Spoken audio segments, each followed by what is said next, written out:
Muskegon Channel. It's Andy O'Reilly, and today I am down at Muskegon Central Dispatch. Sean Grabinski is down on the end, and she invited me down. Thank you very much. Chief Squires, it's Chief, right? Yes. See, I got that one right. From Whitehall is here, and Dave Glotzback is here as well from Muskegon Township. We are here today to talk a little bit about the 911. I mean, it's a big deal coming up this voting cycle. Sean, let's start with you. Thank you for having me down, first and foremost. Absolutely, thank you. There was a request out there this time around for 911 for some updated, important things. Give me the elevator speech. Okay, we have a ballot proposal in November 6th, and we're out asking the voters to increase the local surcharge that you pay on your landlines and your cell phones. That is a surcharge that everybody pays on those devices currently. They pay 42 cents. We're asking the voters to approve a ballot language of up to $2.75 to help fund some very important technology needs, primarily a radio infrastructure that we need. And this is a big deal because if it doesn't pass, we're going to be kind of an island. That's correct. All right. Tell me a little bit about what happens if this doesn't happen. Well, currently 74 out of 83 counties in Michigan have an 800 megahertz radio system. That means there's just 9 left that have the same radio system that we do. Back when I started a long time ago, there was this MEPS where every police agency in the state had the same channel and we could all talk together. Now there's only those 9 left. All the rest of them are on 800 megahertz. By going to the 800 megahertz radio system, we would have the ability to speak to every agency that has an 800 system, regardless of where they are in the state, and regardless of where we are in the state. We could call from Copper Harbor down to Monroe and be able to talk to the person we want to over this very high-tech network of radio systems. All right, I'm a radio guy. I kind of get all this radio stuff a little bit, but when it comes into this kind of, what's the relevance of that kind of communication needs? I mean, how does that play into our everyday need? I think the everyday need is the fact that we currently, on our radio system, which are components well over 40 years old, Yep. that we can no longer purchase. And when they fail, we're going to be in big trouble in terms of being able to communicate. But the 800 system, in addition to being able to talk basically across the state, to talk to any resources coming from anywhere that we may have on a day-to-day basis, right now we are limited to 2 frequencies that actually have the capability for us to talk portable to portable across the county. Okay. And that's the main police dispatch and the main fire dispatch. And if we try to have radio communications on that frequency, we tie it up and dispatch can no longer put out an additional emergency calls.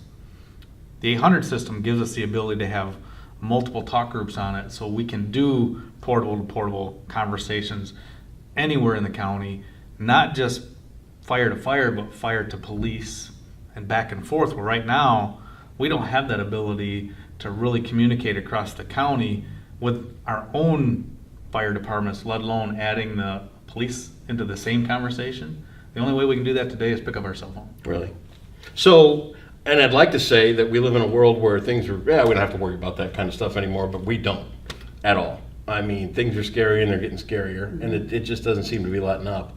And emergencies, when they happen, they seem to be, and we're not a scare tactic page or news source by any stretch of the imagination, but when some things go bad, they really go bad quick nowadays. Mm-hmm. And this kind of communications is absolutely essential for interdepartmental and even inter-county work, because I mean, who knows who you're going to have to call in for some of this stuff.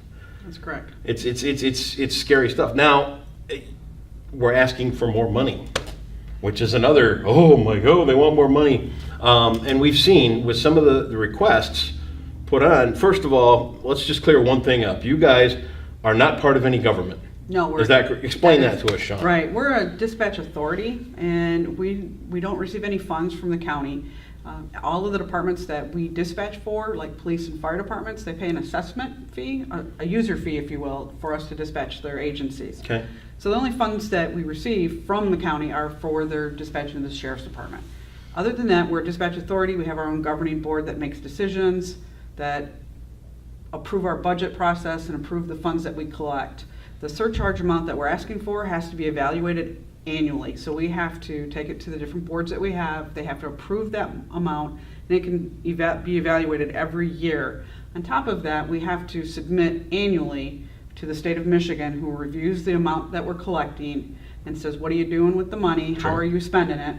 And if we're not spending it appropriately or just gathering too much money, they'll say, wait a minute, you need to cut back on that Cut surcharge. back on a little bit. Because, you know, we've seen with some other requests recently that the negative people come out and they're like, well, they're trying to fund the jail, they're trying to do this, they're trying to do that. There's no smoke and mirrors going on here at all. None at all. The state statute that allows for collection of 911 surcharge money is very specific. They can only be used for the sole purpose of 911. Okay. The state has found agencies where they've diverted that money for 911 and said, you didn't use it appropriately, you need to give us the money back. Really? Mhm. So there will be no shenanigans afoot. That is correct. Nothing whatsoever. Yeah, there's no ability here for a bait and switch because it's not going into any municipality's budget that they can say, okay, we've got this new money so we can take what we were previously putting towards that and move it somewhere else. Because it's only going into dispatch's fund, Right. not any other municipalities. So it is truly for dispatch operations. What's the mood on this right now? I mean, I know a little bit what it's like when you're sitting there waiting for a vote. You know, I kind of get the idea there. What's the mood? I mean, is there a positive feel toward this? Is there still some questions in the air? What do you think, Chief? I would think that most people are positive because they realize how important it is to them personally to be able to contact public safety when Sure. when an emergency rises for them. I know that nobody's thrilled about paying more. That's No. been said too. And I mean, this includes But- all you guys too. I mean, Right. everybody's Why not? going to have to pay it. Right. Right. And but at the same time, people understand people want to be able to access those assistance when they need it. Yeah. There were some other options that you've had as well. I mean, you looked into upgrading the entire call center. We're going to show a little footage of the call center. That's one of these perks of the jobs. I got to go see the call center, which is really cool. We're going to show a little footage of that right now. You looked into upgrading all this, and you decided to stay put. Talk a little bit about that. We took a look at what we have. We're looking at the funding, Mhm. the source of the funding, and we really needed to look at what we could do to stay here. And the city of Muskegon has offered us additional space here in the city of Muskegon at this facility. So we're going to look at renovating to make sure that our IT server room is bigger. Sure. It needs to be bigger. Sure. The new radio system requires additional racks and electronic components. Along with putting a tower up downtown. All the good those- stuff. The yeah, racks all and the those good components things. and all the Yeah. wiring and all that fun stuff us behind the radio scenes geeks like, stuff. Yeah.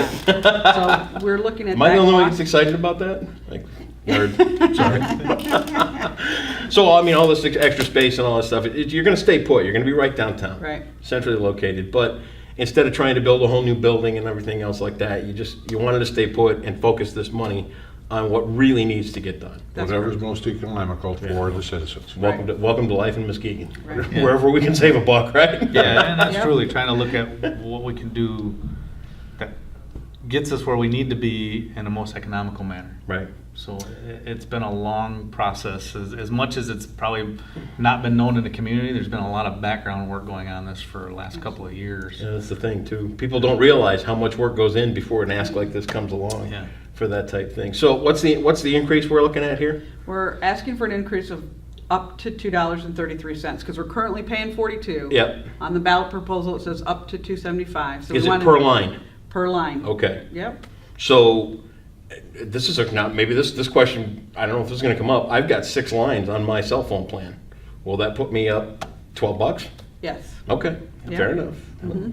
Even if they're not lines in Muskegon County? If the billable address is in Muskegon County, it has that line assessment. If it's Okay. not a billable address in Muskegon County, then it doesn't get one way to check is to look at your cell phone bill Sure. now and see what those fees are. Because everybody does that. Yeah. Yeah. A lot of people don't even know that they're paying. Here's my for money, it. click. I know, right? And that's a valid question about, hey, I've got more than one phone on my Right. bill. How does that work? Conversely, if we were to have one after a property millage, Sure. and it's based on the value of your property to access the same exact service. Right. So you take someone with a lot of property and a high value home who's going to pay more for the same exact ability to dial 911 Right.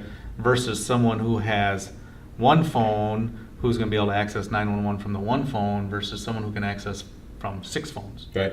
So it's really kind of being equitable across the number of devices versus the value. We're not charging if you're running the latest, greatest smartphone Right. versus the oldest flip phone on the market. Right. You both can dial 911. So that really is the most equitable way to try to make the improvements that need to be made. And to me, in my whole look at the thing, this is something we got to do for each other. It's something we got to do together as a community, and it's a way that we got to.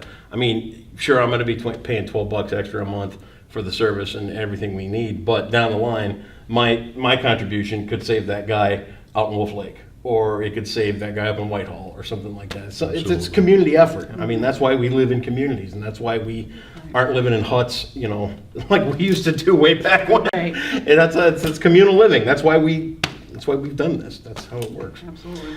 We got a website, I'm sure. MCD911.net. We'll link it up right here. You Perfect. guys, big afternoon coming up? Busy day? Busy day. Monday. You hope not. I hope not, but Mondays are always busy. Everything good up in Whitehall? Yeah, the morning swamped me, but I'm Did good it? now. Yeah, everything went wild in Whitehall this morning, so look out for that. And Sean, And we don't say quiet in the dispatch center, I couldn't believe it. but it is kind of quiet upstairs. It so is dark and They're quiet. going to kick me when they see me now. I want to work up there. I really. She's going to give me an application on the way out. Wouldn't that be great? Nice. Yeah. Awesome, wouldn't it? All the details are right here on the Muskegon channel. Think about it. It's our future. It's important, and it is certainly a great way to take care of our own community. Get out and vote coming up in November. Thank you to Sean for having us down. Chiefs, thank you both very much. Go Thank keep you. us safe. And all those details are right there in that link here on the Muskegon channel.